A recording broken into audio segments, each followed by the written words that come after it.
Welcome to the Graduated Thoughts podcast.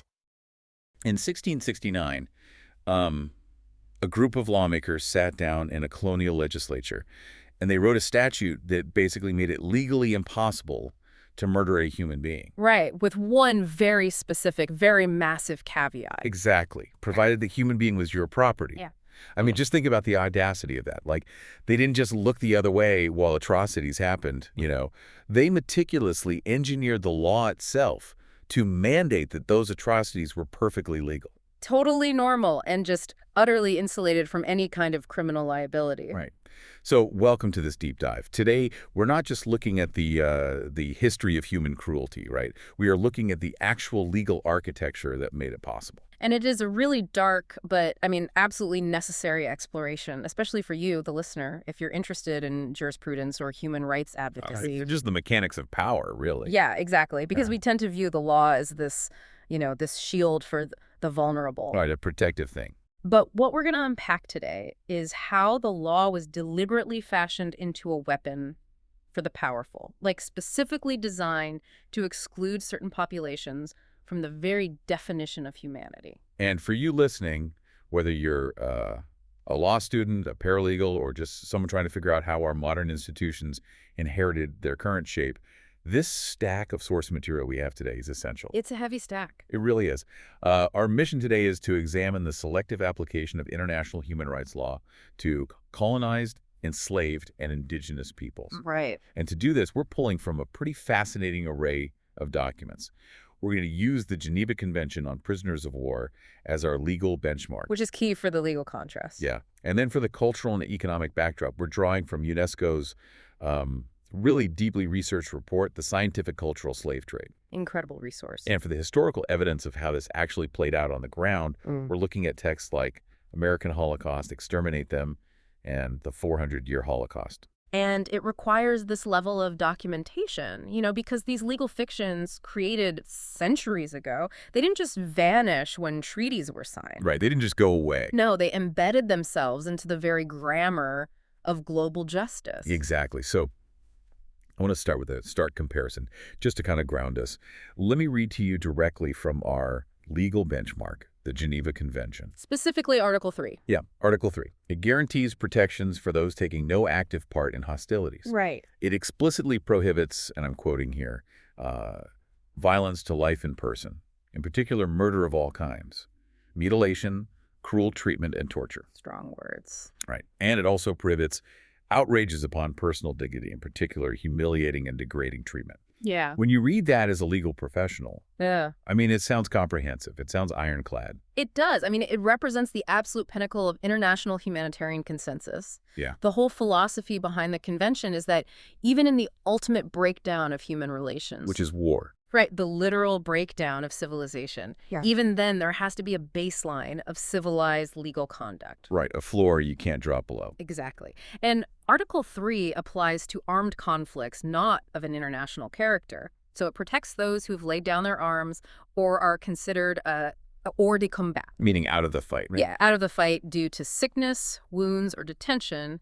It demands humane treatment without any adverse distinction based on race, color, religion, or wealth. Okay, and then there's Article 4, which kind of gets into the weeds of who actually qualifies as a prisoner of war. It defines the combatant. That's right. Article 4 is crucial because it's the legal gateway. You only get the protections if you fit the definition. Right. It details categories of persons who get POW status. Yeah. This includes, members of the armed forces, militias, volunteer corps. Even spontaneous uprisings, right? Yeah, even inhabitants of a non-occupied territory who just spontaneously take up arms to resist an invasion.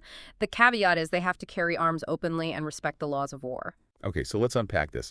Looking at it through the lens of a legal scholar, the convention seems incredibly broad. Very broad. It covers armies, local militias, spontaneous civilian uprisings. So here is the immediate tension in our source material. Yeah.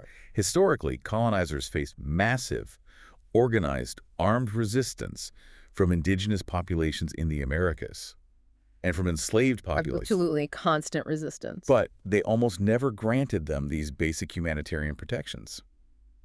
So how did early governments bypass this? It's all in the definitions. And like, how did they use the strict definitions of statehood and like a declared war as a legal loophole to just completely ignore these norms? Well, the loophole you're referring to is probably the most devastating legal fiction in international law. Wow. It all comes down to the European requirement of recognized statehood and sovereignty. Okay. The European legal tradition, which eventually birthed international humanitarian law, was built entirely on sovereign states recognizing other sovereign states. So it's like a club. Exactly, it's a club.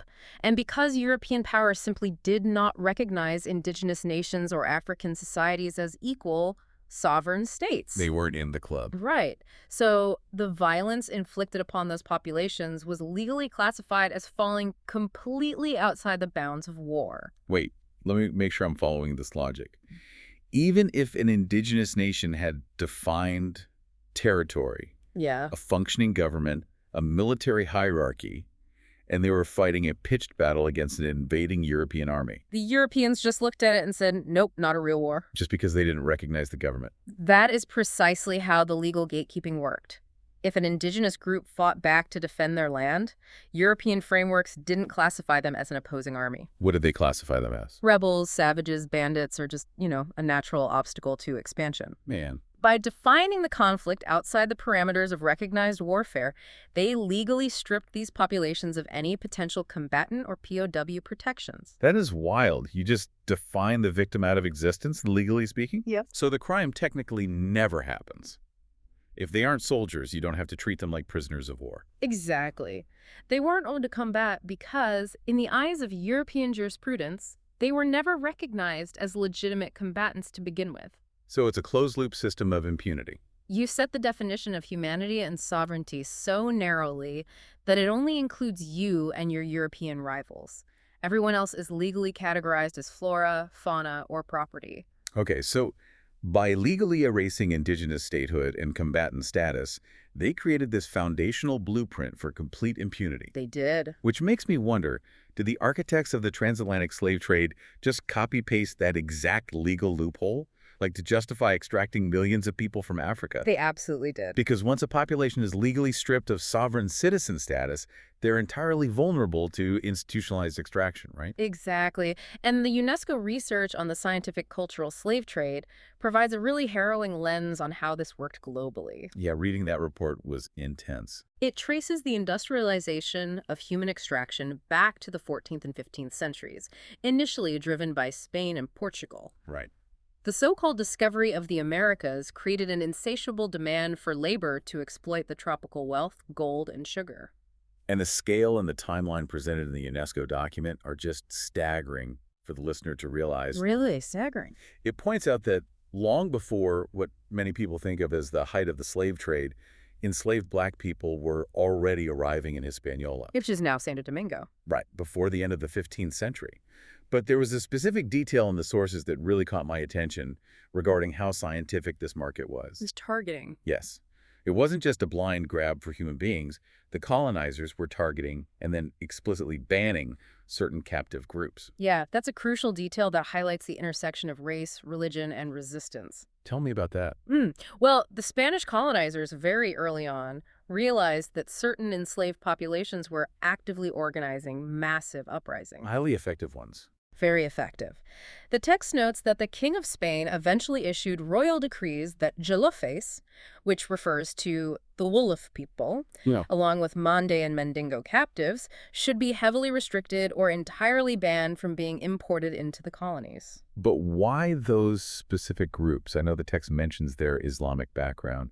How did that play into the legal calculations of the Spanish crown? Well, the Spanish believed, based on events in Santo Domingo, Jamaica, Puerto Rico, Cuba, that the Islamic background, the cultural cohesion, and the high literacy rates made them incredibly dangerous. Dangerous to the colonial order. Right. Many of these individuals had prior military experience in Africa. Wow, okay. When they were brought to the Americas, they used that literacy and military discipline to organize sophisticated resistance networks. They didn't just run away. No, they planned coordinated rebellions. So the architects of the slave trade looked at this resistance, and instead of seeing human beings fighting for their freedom, They just saw a defect in their supply chain.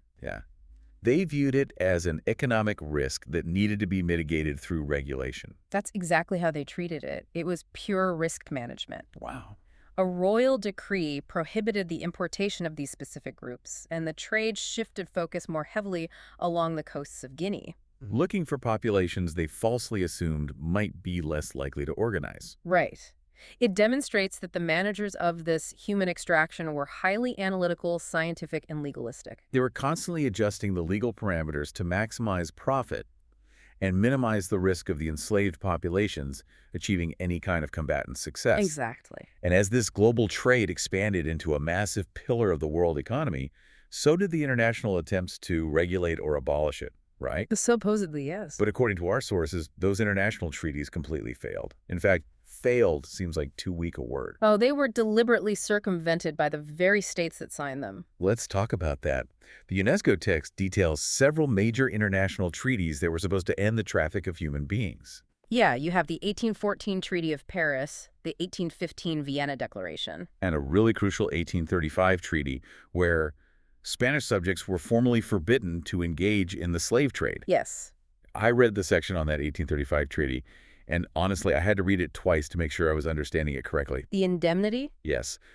Great Britain actually paid Spain a massive indemnity of 400,000 pounds sterling. Which was a fortune back then. Basically compensation for the financial losses Spain might sustain by abolishing the trade. But it didn't stop anything. Spain just took the money. How did they get away with that on an international level? They got away with it because the international laws were essentially performative. Performative. Yeah. Karl Marx, writing about this exact dynamic in 1858, noted the sheer hypocrisy of it. What did she say? He pointed out that Spain pocketed the 400,000 pounds, but made absolutely no real effort to fulfill their obligations. Unbelievable. The plantation oligarchies in Cuba mounted a vicious, well-funded campaign against abolition. But what's critical here is they did this with the explicit, albeit secret, consent of their colonial governments. So they didn't stop the trade, they just moved it underground. Right. The state was actively conspiring against its own international treaties. Wow. The text describes how the Royal Camarilla in Cuba, the powerful inner circle of the colonial administration, along with the Minister of the Interior, essentially imposed a special off-the-books tax on slave traders. So they were getting a cut. Exactly. They sold secret licenses to deal in human flesh at a set rate of so many doubloons per head. I want to pause here because this is such a vital concept for the listener to grasp. It really is. To put this in modern terms, it's like a coalition of nations passing a strict global ban on a highly profitable toxic chemical. Right. They hold a massive summit, they sign the treaties, they take the moral high ground in the press. Pat themselves on the back. Exactly.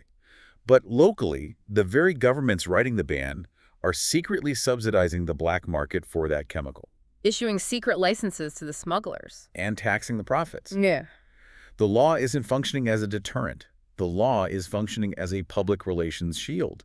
That is a brilliant analogy. It perfectly encapsulates the hypocrisy. It creates the illusion of human rights progress, while the state profits from the violation of those exact rights. The international treaties provided diplomatic cover. They allowed the capitals in Europe to claim a moral victory on paper. But practically, on the ground. Practically, their colonial administrators were actively managing, protecting, and taxing the clandestine continuation of the atrocities. So the gap between international law and localized enforcement wasn't an accident. No, it was a deliberate, engineered space designed for massive profit. Which brings us to a really dark realization in our deep dive today. Yeah. While the transatlantic trade was a global enterprise of extraction, the actual legal framework of dehumanization, the day-to-day laws were perfected locally on the ground in the Americas. Yes. And the sources point out that this specific machinery of local legalized terror didn't just start with chattel slavery. It began with the physical removal and the legally sanctioned massacre of indigenous peoples. If we want to understand how a local jurisdiction can build a legal wall to keep international humanitarian norms out, we have to examine the indigenous Holocaust. Right. For this, we're looking closely at the historical evidence in the books American Holocaust and Exterminate Them. Specifically focusing on a truly harrowing period, the California Gold Rush era, roughly from 1848 to 1868. The legislative history in California during this time is deeply disturbing. Let's look at 1850. Yeah. This is during the very first session of the California State Legislature. Right. They passed a law And the title of this law is the Act for the Government and Protection of Indians. Yeah. With a title like that, I'm guessing it did the exact opposite of protecting anyone. The title is a masterclass in legal obfuscation. It sounds benevolent, paternalistic even. But as the texts explain in brutal detail, this law essentially gave the official imprimatur of the state to the kidnapping, trafficking, and enslavement of Native American people. How did it actually work on the ground? Like, how does a law titled for protection legalize kidnapping?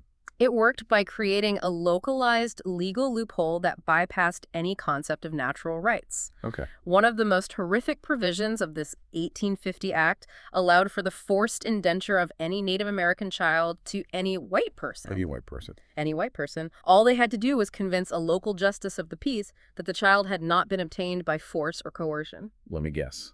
These local justices of the peace were remarkably easy to convince. They were entirely complicit. Wow. The sources note that it was essentially a rubber stamp process. A miner or a settler could ride into a native village, murder the parents, take the children, bring them before a local magistrate, And just lie. and simply state, "I found these children wandering. I didn't use force." And the magistrate would accept that. The magistrate would then legally transfer guardianship of those children to the murderer. My God. The child became an indentured servant, essentially a slave, bound to work for that white guardian. And it didn't just stop at children, right? No. In 1860, the California legislature actually expanded this law to cover adult Native Americans as well. So right as California is entering the United States as a supposedly free state where slavery is ostensibly outlawed, Right. they use state law to legalize a massive system of peonage and slavery for the indigenous population. That is breathtakingly cynical. It is. But where was the federal government in all of this? Didn't the U.S. government have treaties with these indigenous nations? That is where the legal betrayal becomes federal. Okay. This localized legal violence in California was actively compounded by federal inaction and deceit. How so? The texts detail how, between 1851 and 1852, 3 federal commissioners were sent to California. They negotiated 18 separate treaties with over 100 Native societies across the region. And the indigenous leaders were participating in this legal process in good faith, right? Absolutely. The indigenous leaders negotiated doggedly. They understood the overwhelming numbers of settlers coming in. Yeah, the gold rush. They were trying to secure at least a fraction of their Aboriginal lands to survive on. They signed these 18 treaties, believing they had secured federal recognition and protection. Right. But what happened? When those treaties went back to Washington, D.C., white Californians who wanted unrestricted access to the land, the timber, the gold, lobbied furiously against them. And the U.S. Senate caved. Worse than caved. Yeah. The U.S. Senate formally rejected all 18 treaties in a secret session. Wait, a secret session? Yeah, a secret session. They didn't even have the courage to debate it publicly. They buried the treaties, and the documents remained hidden in classified files for over 50 years. Meaning that these Native American nations who had negotiated in good faith were suddenly denied any federal protection, any recognized land rights, any sovereign status whatsoever. Completely stripped of standing. And they were left entirely subject to the state and local laws of California, which essentially legalized hunting them. Exactly. Without federal treaty protection, they were totally vulnerable. The sources detail horrific specific examples of what happened next. Right. The texts mention the Clear Lake Massacre in 1849, sometimes called the Bloody Island Massacre. Yes. Talk to me about Clear Lake, because this seems like the exact scenario the Geneva Convention's Article 3 was designed to prevent. The Clear Lake Massacre is a chilling case study in the intersection of military force and total legal impunity. Set the scene for us. The context is that 2 white men, Andrew Kelsey and Charles Stone, had been brutally exploiting, starving, and abusing the local Pomo Indians. Right. They were essentially running a forced labor camp, routinely raping the women and torturing the men. Okay. Eventually, the Pomo people rose up and killed Kelsey and Stone. Which, if we apply the logic of the Geneva Convention, is an uprising against unlawful combatants committing outrages upon personal dignity. Precisely. But the response from the United States military was not to investigate the abuses. Of course not. The response was disproportionate, indiscriminate, and genocidal. What did they do? Federal troops, led by Captain Nathaniel Lyon, tracked a large group of Pomo to an island in Clear Lake. These troops surrounded about 300 Native Americans who were trapped on the island. Oh, no. And they simply opened fire. On everyone. On everyone. They fired into the crowd, and then they went ashore with bayonets. They slaughtered dozens of non-combatants, explicitly including women, children, and elders. People who had taken no active part in any hostilities. None. Captain Lyon himself later described the island in his own reports as a perfect slaughter A pen. perfect slaughter pen. That is the military commander bragging about shooting families. Yes. It is the absolute antithesis of protecting those hors de combat. And from what I understand in the sources, it wasn't just federal troops doing this. The state government was actively funding local death squads. They were. Yes.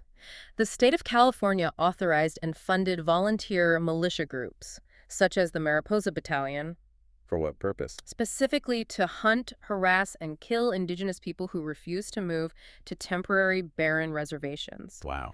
The state legislature actually appropriated over $1.5 million during the 1850s to fund these local irregular troops. They were paying bounties for scalps and heads. This brings up a massive point of debate in the historical and legal communities, and our sources hit it head on. The definition of genocide. Right. How do we classify this legally? In American Holocaust, the author David Stannard engages very deeply with the United Nations definition of genocide. Right. Now, the UN formalized this definition in 1948. Right around the same time, they were formalizing the Geneva Conventions. Yes. The 1948 UN Convention on the Prevention and Punishment of the Crime of Genocide defines it very specifically. What's the exact phrasing? It states that genocide means any of a number of acts committed with the intent to destroy, in whole or in part, a national, ethnical, racial, or religious group. In whole or in part. That's key. Exactly. Those acts include killing members of the group, causing serious bodily or mental harm, or forcibly transferring children of the group to another group. Which is exactly what the 1850 California Act legalized. Exactly. But Stannard aggressively pushes back in his book against certain academic arguments that try to minimize what happened in the Americas. Right. The text mentions his critique of a professor named Stephen T. Katz. Yeah. Katz apparently argued that the near extermination of the Pequot people by British colonists in New England wasn't technically genocidal because some Pequot people actually survived. I mean, that seems like an incredibly pedantic and dangerous legal defense. Stannard entirely dismantles that argument. How so? He points out the logical absurdity and the moral bankruptcy of claiming an act isn't a genocide simply because the perpetrators were not 100% successful in their campaign. Right. Think about the legal implication of Katz's argument. It suggests that if a murderer tries to kill an entire family, but one child manages to hide in a closet and survive, the murderer is somehow less guilty of the intent to massacre. Exactly. Your Honor, I can't be guilty of genocide because I was slightly incompetent at finishing the job. It's ridiculous. Stannard emphasizes the UN's phrase, intent to destroy, in whole or in part. Right. If the intent of the state, the military, and the local militias is to destroy the group, and they execute that intent by slaughtering thousands and stealing their children. The survival of a resilient fraction of the population doesn't legally or morally negate the genocidal nature of the campaign. Exactly. Stannard places the destruction of the indigenous peoples of the Americas, which he estimates eventually totaled close to 100 million lives lost across the hemisphere over centuries, 100 million. firmly and unequivocally within the legal definition of a unique, catastrophic genocide. So, synthesizing this back to our legal benchmark. Yeah. If a state legislature can essentially vote to pass a budget of $1.5 million to fund militias to wipe out indigenous peoples, does local law simply overwrite international human rights? Is it really that easy to put up a legal force field around a massacre? In practice, historically, yes. Wham. And this is exactly how massacre was legally insulated. By classifying indigenous people not as prisoners of war and not as citizens of a sovereign nation. But legally defining them as savages or mere obstacles. Right. Local authorities created a hermetically sealed legal ecosystem of impunity. A local magistrate in California could legally transfer a native child to a white guardian. A local sheriff could look the other way or even participate when a militia massacred a village. The law functioned precisely like a well-oiled machine to ensure that international humanitarian concepts never applied to these populations. It's staggering to realize how much paperwork and legislation goes into a genocide. It really is. And this localized system of legal impunity wasn't just used to clear land. No. As we move into the crux of our deep dive today, we're going to see how this exact same mechanism, using local statutes to redefine humanity and insulate violence, was meticulously refined over decades. To create the permanent institution of chattel slavery. Yes. This brings us to a highly detailed, incredibly sobering section of our sources, drawing heavily from the text, the 400-year Holocaust. We need to look closely at the specific 17th century legal statutes that essentially reverse-engineered human rights. They didn't just ignore rights. They legislated the precise opposite. They built the architecture of chattel slavery in America, brick by legal brick.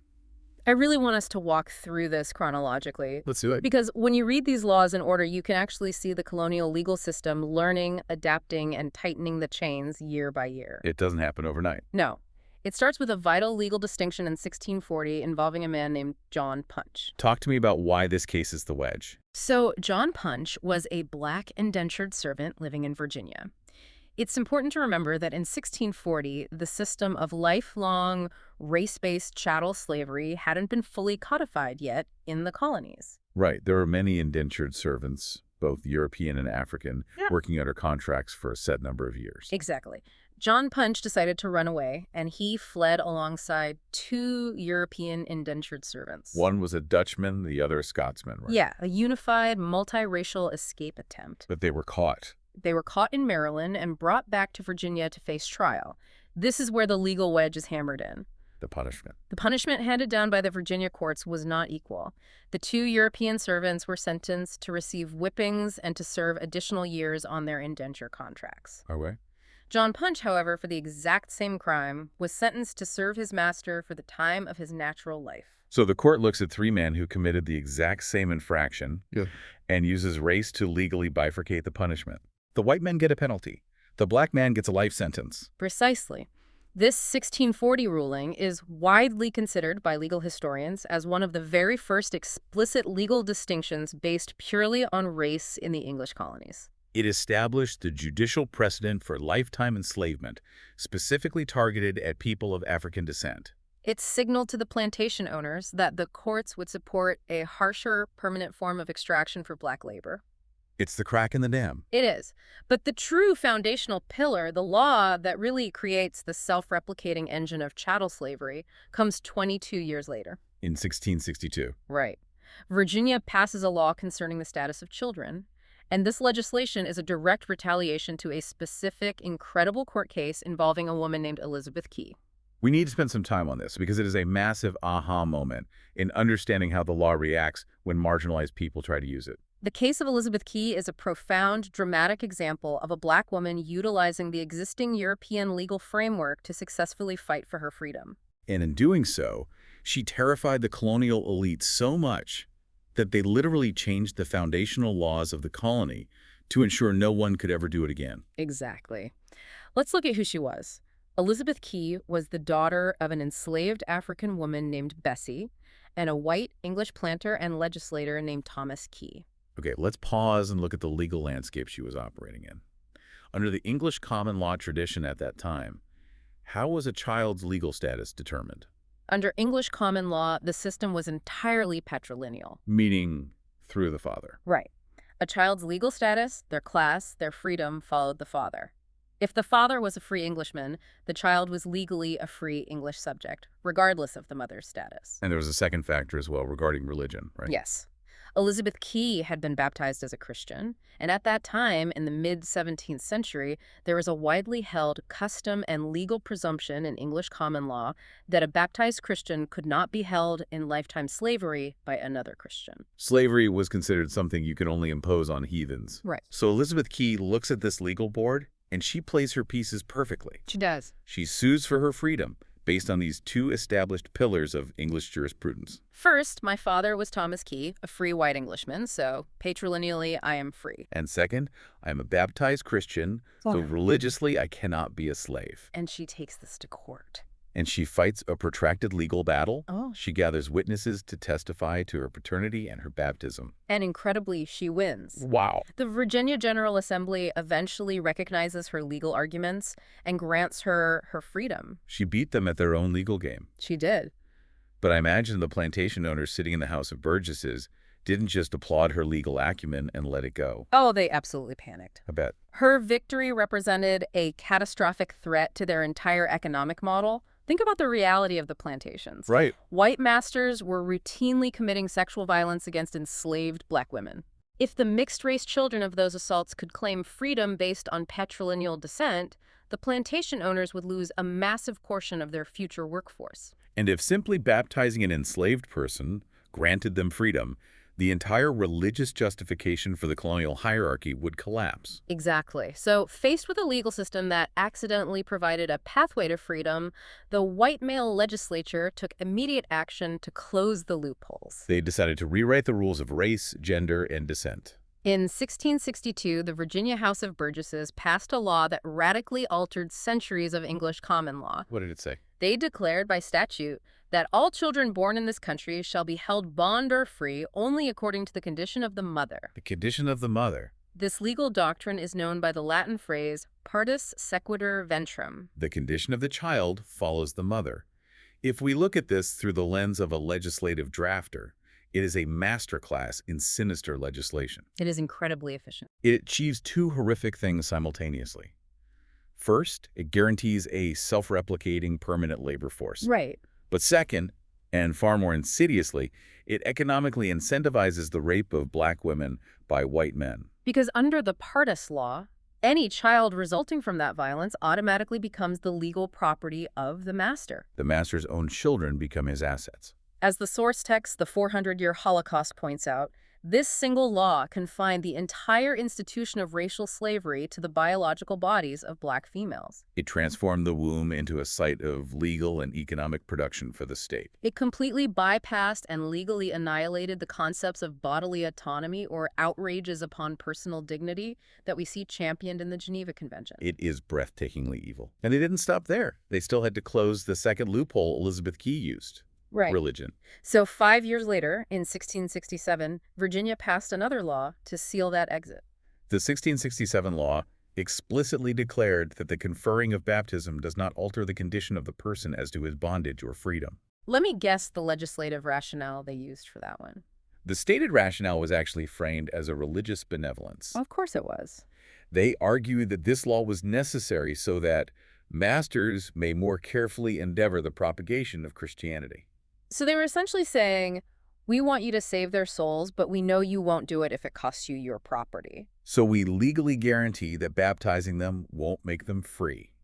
It completely stripped Christian identity of its traditional legal protections, but only if the person holding that identity was black. It's the weaponization of faith through statute. Yeah.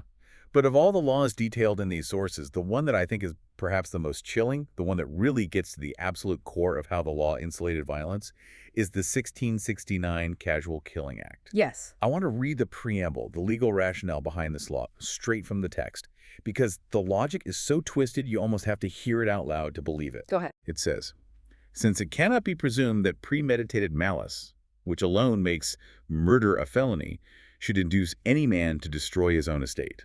Okay, let's break this down. Explain the mens rea, the criminal intent loophole that they are constructing here. To understand the 1669 Casual Killing Act, you have to think about it almost like an argument over insurance fraud. Okay. Under English common law, for a killing to be legally classified as murder, there must be mens rea, specifically malice aforethought.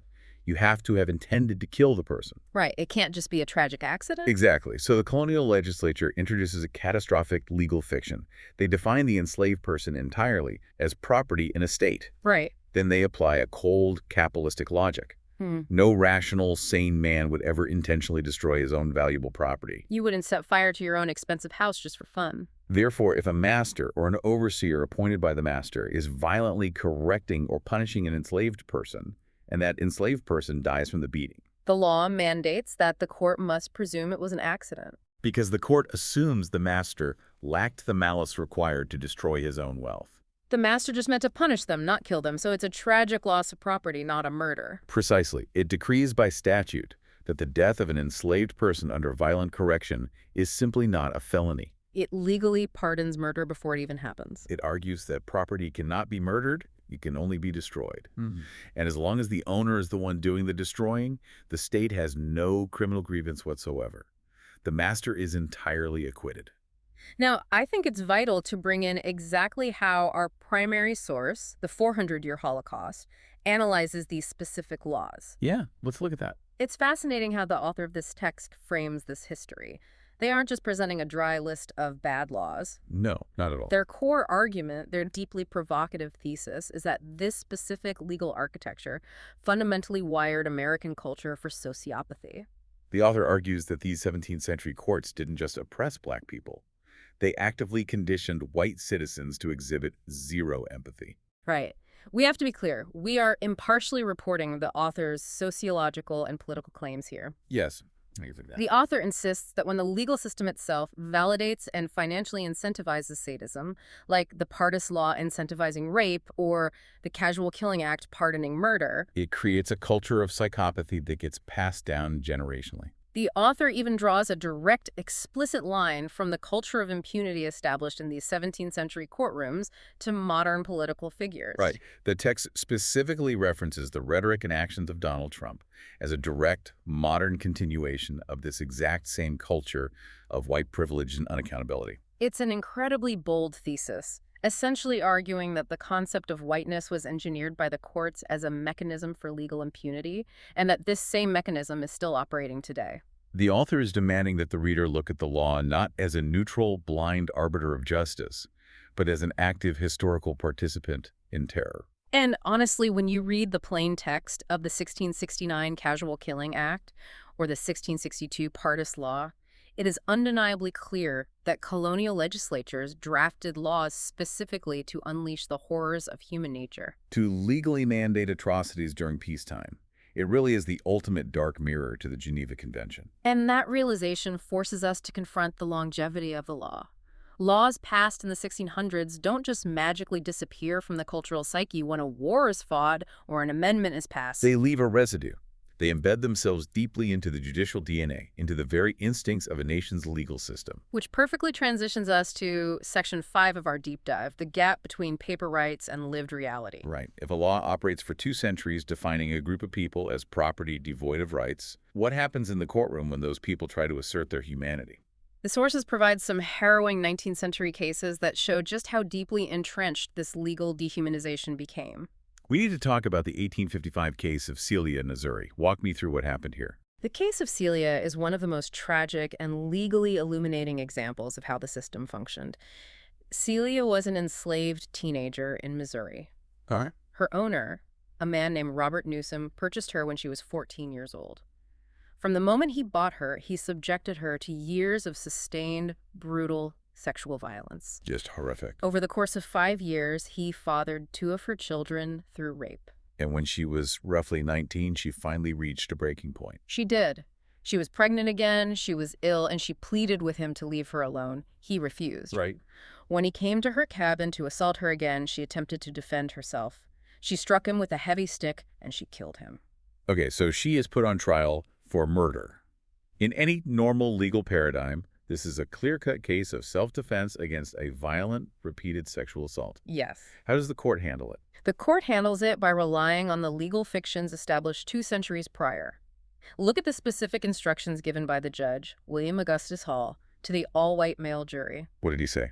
Judge Hall explicitly instructed them that if Newsom went to her cabin to have intercourse with her, and she struck and killed him, it was legally murder in the 1st degree. The word intercourse. Yeah. The judge uses the word intercourse to describe a man forcing himself onto a teenage girl he owns. The phrasing is a staggering, deliberate sanitization of rape. It is. But legally, the judge was operating on the assumption that the system simply did not recognize a black enslaved woman's right to bodily autonomy. Right. The source text highlights these psychopathic rationalization at play here. Because Celia was legally classified as property, she legally could not consent, nor could she withhold consent. She was an object in the eyes of the law. Therefore, her owner could do whatever he wished with his property. And her physical resistance was legally classified not as a human being defending her life, but as property illegally destroying its master. She was convicted, and she was executed. It is a total legal negation of the victim's reality. And just a few years later, in 1859, the Mississippi Supreme Court made this horrific logic explicitly clear in a case called George v. State. What was the ruling there? In George v. State, the court was asked to consider a very specific legal question. Is the rape of an enslaved black woman actually a crime under the law? The Supreme Court of Mississippi concluded that no, it was not. Unbelievable. They ruled that a male slave could only be charged with committing a rape upon a white woman. The court reasoned that enslaved black women were simply not protected by English common law or by any state statutes regarding sexual assault because they were property. So as the source text emphasizes, it wasn't that the court had little regard for black women. It was that, legally speaking, the court had zero regard for them.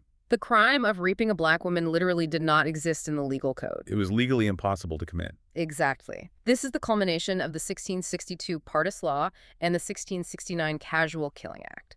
The legal system spent centuries deliberately, painstakingly erasing the humanity of black and indigenous populations. And what's crucial to understand is that this erasure wasn't happening in a vacuum. Right.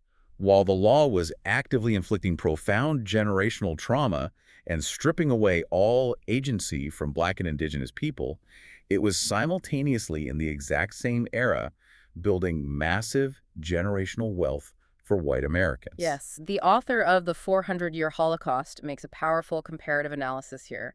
The text points to massive affirmative action policies designed exclusively for white Americans. Like what? The most prominent example is the Homestead Acts, which operated from roughly 1862 all the way until 1976. Over a century. Over that century, the federal government gave away millions of acres of land, we must remember, that had been violently seized from indigenous populations, often through the very militias we discussed earlier. And they gave this land away almost entirely to white citizens and European immigrants. Almost exclusively.